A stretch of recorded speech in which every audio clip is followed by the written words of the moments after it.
rapidement le monde des vivants.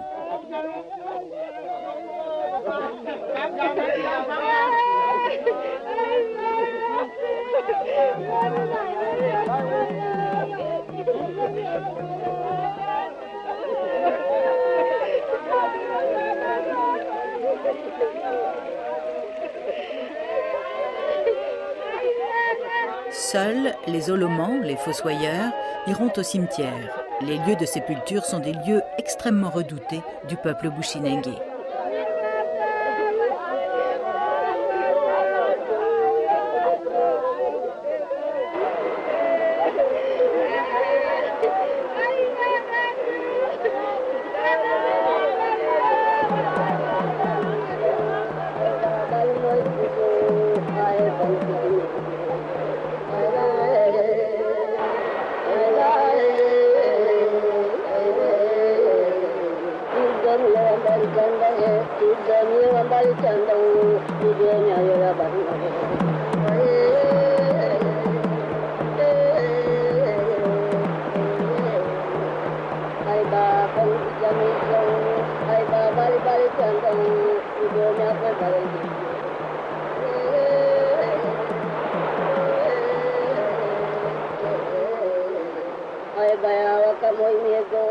Personne ne se rend au cimetière pour prier sur la tombe d'un défunt. Ce serait être considéré comme wissiment, c'est-à-dire sorcier, utilisant les esprits des morts contre les vivants.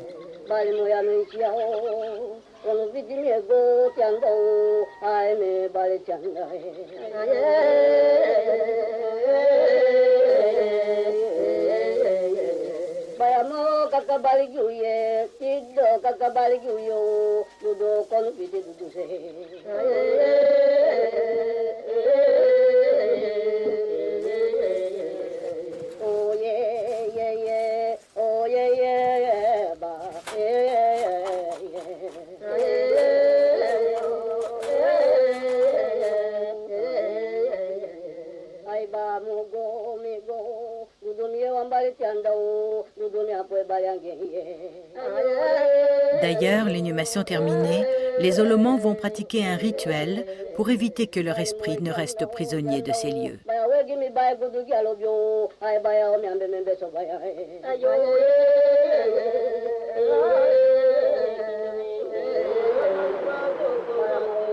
Pour la fête qui aura lieu dans 8 jours, tout le village part à la pêche. C'est pour Jean Hureau une opportunité de filmer cette technique de pêche par empoisonnement du fleuve, la nivrée.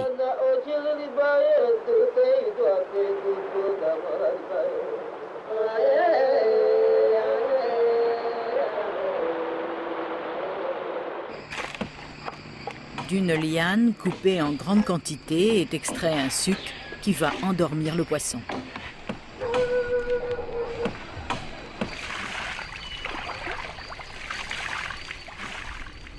On accroche les poissons à la demi-ivre qui flottent à la surface de l'eau. C'était certainement très néfaste. D'ailleurs, il fallait une permission spéciale du Grand Mans pour nivrer les grandes rivières. Moi, il me souvient d'avoir vu la rivière Litanie couverte de poissons morts sur peut-être 10 km de longueur.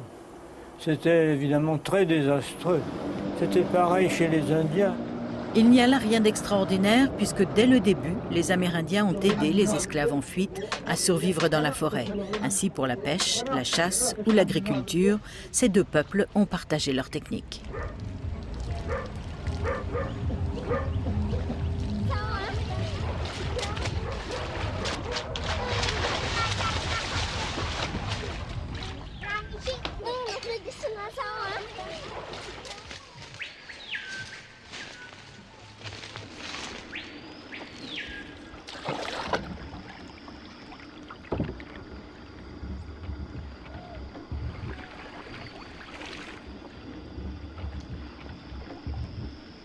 Les Indiens ont beaucoup développé la pêche à l'arc dans laquelle les non-réfugiés sont moins calés. Ils la pratiquent et pas avec une telle sûreté. Tous ces canaux en général sont achetés au bonus. Les Wayana en faisaient, mais ils n'étaient pas très réussis, ils ne faisaient que des petits. Les grands canots, ils les échangeaient contre des chiens de chasse.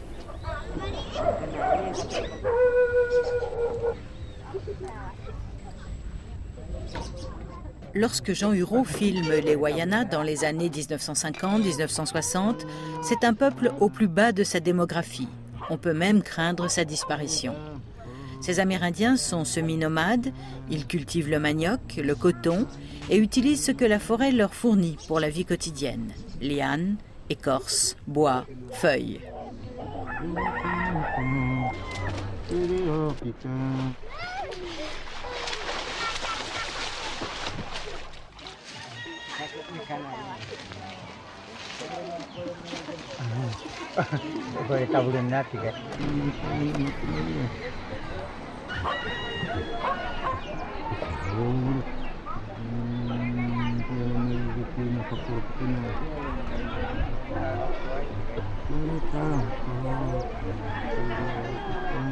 Tels étaient les Indiens quand je les ai connus. Il y avait quand même un petit début d'acculturation chez eux.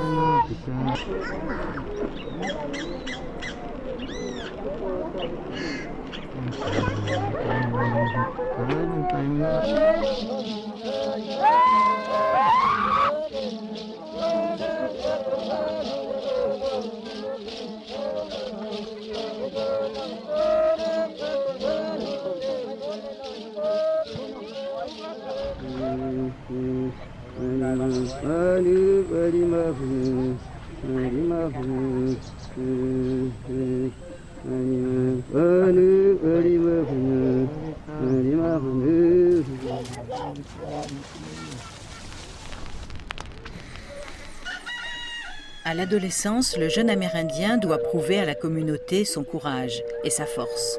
Ce rite de passage se prépare en consacrant beaucoup de temps à la parure. Et c'est une fête qui rassemble plusieurs villages.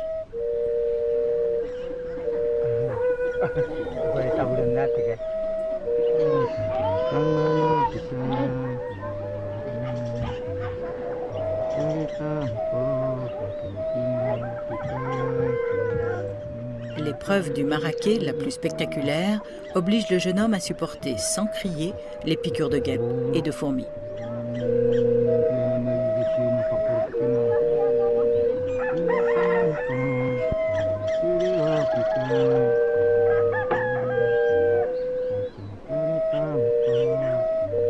Cette pâte qui sert à fabriquer la boisson de la fête, la bière de manioc, sert aussi d'épreuve pour les adolescents.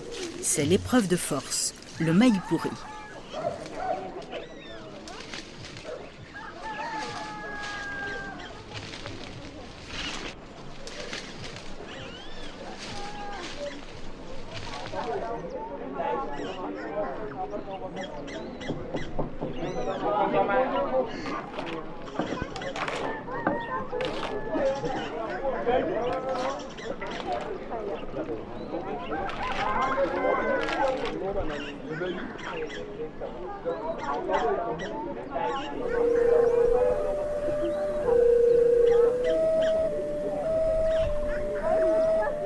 Par le chant et par la danse, ce rite de passage met toute une communauté en communion.